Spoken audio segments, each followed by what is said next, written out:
Welcome to the 31st season of Offsides, BUTV10's only professional sports talk show. I'm Monet Oda. And I'm Haley Alvarez-Lauto. We'll kick off this first episode of the season with Jared Caflun and Seth Helman as they talk Aaron Judge and his chase for the American League home run record. Then Seth will be joined by Bobby Serafin to preview the MLB playoffs. And finally, analyst Carroll will share his thoughts on current NFL player safety protocols. All this and more, Offsides Season 31 starts right now.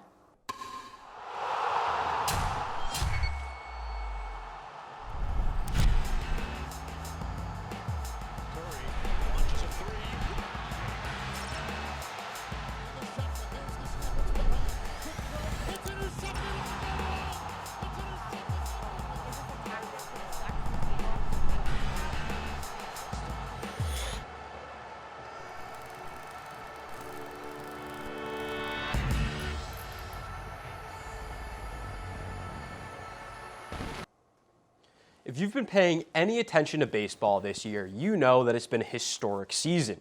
New York Yankees outfielder Aaron Judge has become the second Yankee and second American League baseball player of all time to hit more than 60 home runs. I'm Seth Helman, joined today by Jared Caflun to debate whether or not Aaron Judge is the true home run king over Barry Bonds. Jared, tell me, who do you think's the true home run king?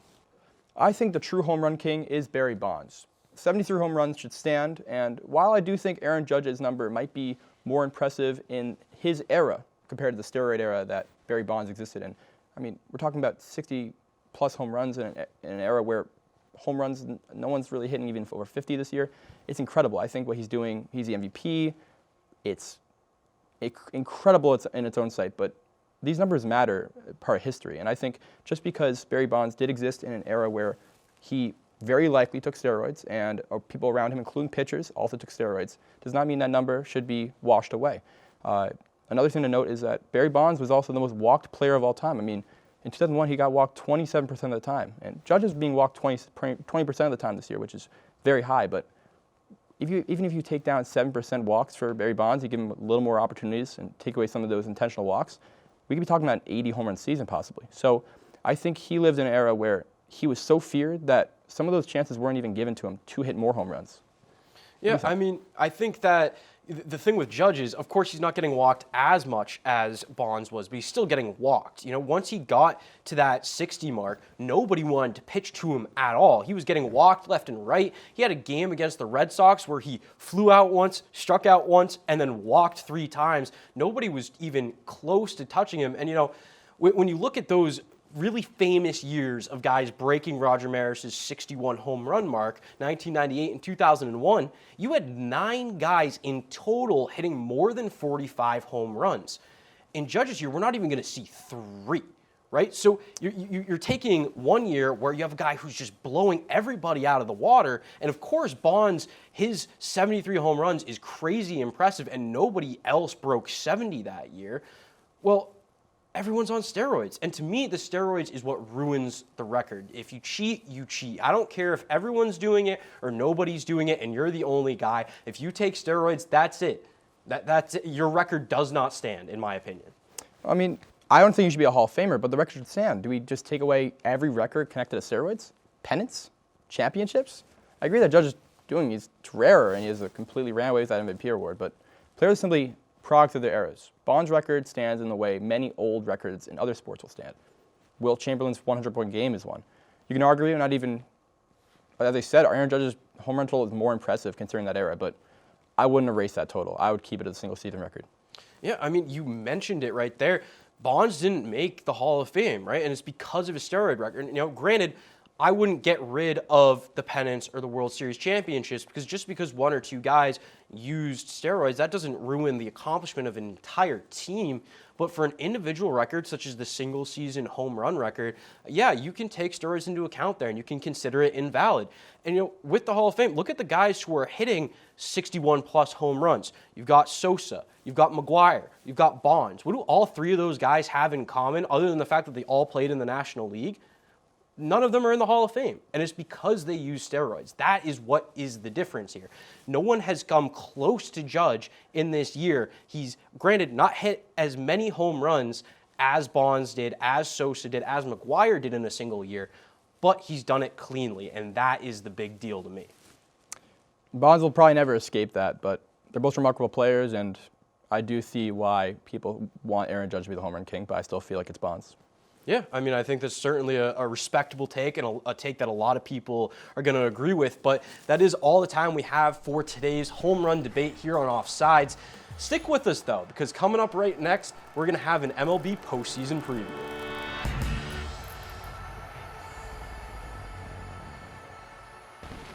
Well, the 2022 MLB regular season is over, and that means one thing: it's time for the postseason. I'm Seth Helman, joined today by Bobby Serafin to discuss some dark horse teams, some contenders, and finally, of course, who we think is going to end up winning the 2022 World Series.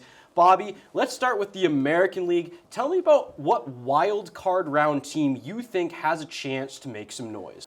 Well, Seth, one team that I'm really thinking is going to make some noise in the AL is the Toronto Blue Jays. They had a mid-season change in manager, and it's made a big difference. Not only are they better in clutch hitting and defensive stats, but they also have, one of the top 5 offenses in all of baseball. When going to the playoffs, they are going to end up against someone like the Astros and the ALDS, and they're 4-2 against them on the season. So if any team can shock the world, it's the Toronto Blue Jays.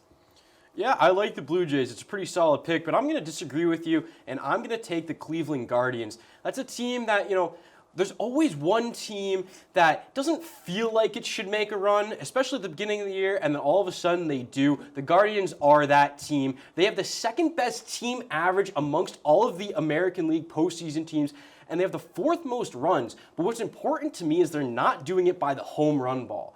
And to me, if you're doing this without hitting a lot of home runs, that means that you're getting hits in clutch situations, and the home run ball is something that comes and goes. Hitting and good fundamental hitting will stay with you forever. Now let's move on to the National League side. Tell me who's someone in that wild card race that you think has a chance to do some damage. Well, Seth, I think this team made a huge big blast at the trade deadline. That's the San Diego Padres. They went and got Juan Soto, Josh Bell, and Brandon Drury from the Cincinnati Reds. And since then, it's been a bit of a struggle from them, but they've gotten a lot of improvement on the pitching staff with guys like Joe Musgrove, Yu Darvish, and Blake Snell really hitting their stride as the season comes to a close. So I think they can really go at it, take on a team like the Mets in the wild card game, and who knows where they can go from there. Yeah, it'll certainly be interesting to see what the Padres do. I don't see them getting past the Dodgers in the division series. For me, I'm taking the Cardinals. They have a massive veteran presence on that team, but between Wainwright, Molina, and Pujols, they've got the 3rd most runs of any postseason National League team, the 4th best team ERA, so they're doing it on both sides of the ball. And, I feel like they're going to have that magic touch of this is Pujols' last year. Who knows how long Wainwright's going to be around? Who knows how long Molina's going to be around? This could be a team that just on that level of magic can do something special. Seth, I like the valid points you're making, but I think in terms of pitching, I just don't know if they have the guys. Wainwright isn't what he used to be. They're relying on guys like Miles Mikolas to deliver big games for them, and I just don't know because I feel like pitching's the most important thing when it comes to making a deep postseason run, and I just don't think the Cardinals have enough of it.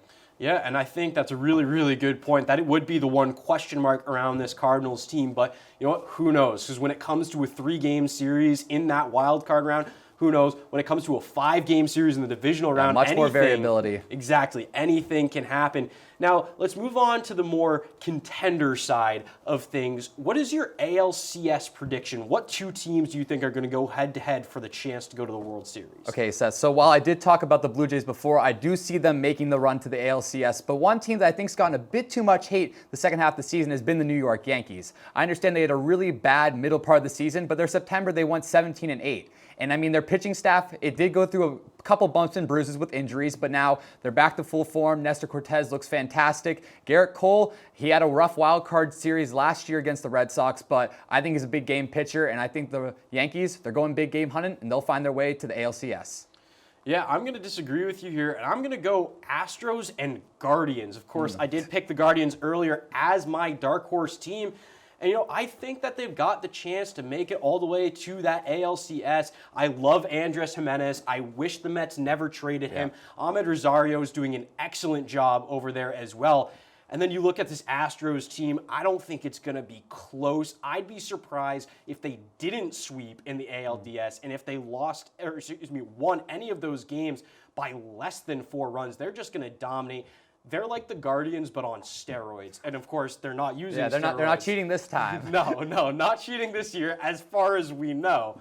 but I think that they've got a really good shot moving forward into the postseason. Now let's go to the other side, the NLCS. What do you think the two teams are there? Okay, so there I touched on them before, but the Dodgers, they seem like a team that, can't be stopped at this point. They were very close to setting the regular season wins record. Their pitching staff, they've had a lot of injuries there, but they've been able to persevere. Their hitting core, you bring in a guy like Freddie Freeman, Mookie Betts is still clicking away, and they've gotten some great development from guys like Gavin Lux and Will Smith. I mean, this Dodgers team from top to bottom, I don't see any weaknesses. Yeah, I mean, I have to agree with you there. I also have the Dodgers against the Braves. I mean, both of these teams just look outstanding. The Dodgers have had the best year in their team history. I don't know that we've seen many teams in all of baseball history that would go toe-to-toe with them and come out on the winning side. And this Braves team, I mean, since June, there's been nobody better. They have been absolutely electric. They go down, end up at home taking on Scherzer and DeGrom and beating both of them, and then they finish out the sweep against the Mets. Yeah. This is the hottest team in baseball right now. It'd be hard for me to see the Braves not making it to the NLCS. And finally, of course, what everyone's been waiting for, who do you have winning the World Series? And I mean, Seth, you touched on a lot of points that I wanted to just make. With the Atlanta Braves, I think they're going to take this one. They're going to be able to repeat because it's a youth movement in Atlanta. Guys like Vaughn Grissom, Michael Harris, they've been fantastic additions. And not just on the hitting side, guys like Spencer Strider, who has some of the nastiest stuff I've seen in a long time, leading the way on the mound. They're so deep in that department too. Max Fried, Charlie Morton, they know how to do it. They did it last year. And I think with under veteran leadership across the board with guys like Dansby Swanson having career years, I think they have all the pieces that it takes to go ahead and make that run once again. Well, Bobby, I'm going to agree with you that it's going to be the team from the National League to win this year's World Series, but I disagree on which. I'm sticking with the Dodgers here. I know that I said that the Braves are the hottest team, and even though they did win the World Series last year, I just feel like the experience to go along with the talent of the Dodgers is going to push them over the edge and get them up over that hill to win their second World Series in recent years. Of course, their starting pitching has taken a hit with injuries, but I feel like you have Clayton Kershaw, you're going to be able to get something done. And, of course, with that lineup, I mean, oh, my God, you just look up and down the roster. It might be the most talented in baseball, but I think the one thing holding it back is their manager. Does Dave Roberts have what it takes to manage this team, put them in the right space to succeed, and not overplay? Because we've seen that bite him in the butt in the past. Yeah, that is the question, and that's all the time we have for today's Offsides 2022 postseason preview. I'm Seth Helman. He's Bobby Serafin. Thank you for joining us. Ty, over to you.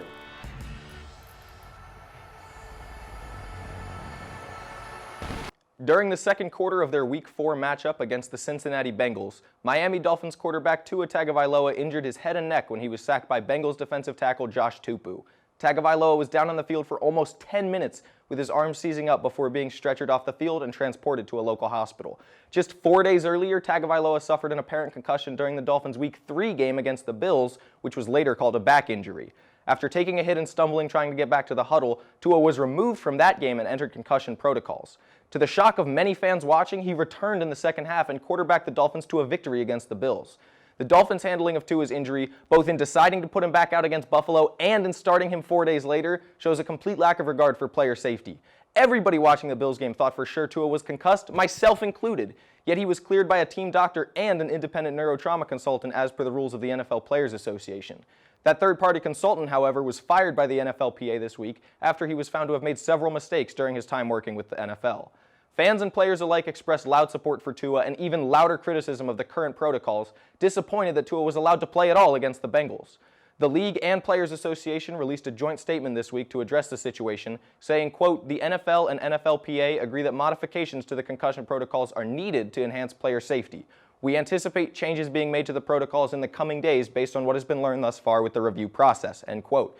Thank you, Captain Obvious. Head trauma continues to be the biggest headache, pun intended, for the league's PR department as more and more veterans are getting diagnosed with CTE, and this situation is no different. The league will continue to say and do whatever it can to make fans believe they care, but if they truly did, then Tua wouldn't have played on Thursday to begin with. At the end of the day, the point of view that a lot of fans are failing to consider here isn't how this will affect the league and game moving forward, but just how close it was to ruining a young man's life. Tagovailoa is still in his rookie contract with the Dolphins and isn't yet in the set-for-life category of pro athlete. Miami acted selfishly to get their starter back on the field as soon as possible, and it very nearly ended his career. Monet and Haley, back to you.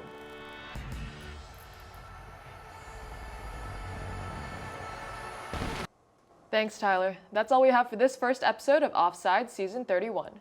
If you're interested in joining our team, please email us at offsides@butv10.com.